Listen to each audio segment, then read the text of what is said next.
Hello from Cleveland for day 2 of the Republican National Convention, where today's theme, Make America Work Again. Today's speakers include House Speaker Paul Ryan, former Trump rivals Governor Chris Christie and Ben Carson, and of course those unconventional speakers like Dana White, the president of the UFC, and professional golfer Natalie Golbis. And in case you missed it, there's a little bit of controversy surrounding Melania Trump's speech last night. Many are saying that she plagiarized Michelle Obama's 2008 convention speech. You be the judge. We want our children and all children in this nation to know that the only limit to the height of your achievements is the reach of your dreams and your willingness to work hard for them. We want our children in this nation to know that the only limit to your achievements is the strength of your dreams and your willingness to work for them. Jason Miller, the Trump campaign's senior communication advisor, said in his statement, quote, "In writing her beautiful speech, Melania's team of writers took notes of her life's inspirations and in some instances, including fragments that reflected her own thinking. Melania's immigrant experience and love for America shone through in her speech, which made it such a success." We are starting the day at the Young Women Rising event that's being hosted by The Atlantic and Refinery 29, where they plan to discuss the issues that millennial women care about. According to the U.S. Census Bureau, there are now more millennials than baby boomers. And when it comes to voting, the women of this generation are being watched incredibly carefully because their impact could be huge. As a woman who's very involved in this moment, do you feel like enough young women are being heard inside the Republican Party? Well, we want more young women involved inside of the Republican Party, that's for sure. And I don't mean just in terms of the pageantry of the convention and the platform. I want more women in Congress. I want 10 more Elise Stefanik's. I want 20 more Joni Ernst, okay? What are you hearing? What are the issues that matter most to the young millennial woman? Equal pay, they care about economic inequality, they care about abortion rights, they care about guns and gun issues, and they care about student loan debt.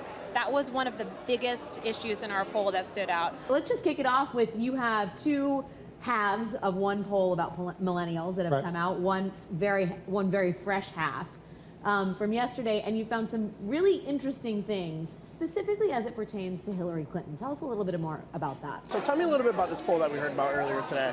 The first one is that Hillary Clinton has a commanding lead, a significant lead, but it's shrunk a little bit in the last couple of months. Okay. In April, she was up by 36 in the two-way. Today, she's up by 26. She lost over about 13 points of favorability.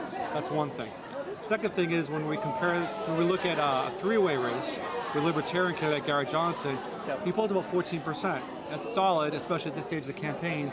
He's actually pulling more votes from Hillary than he is from Trump.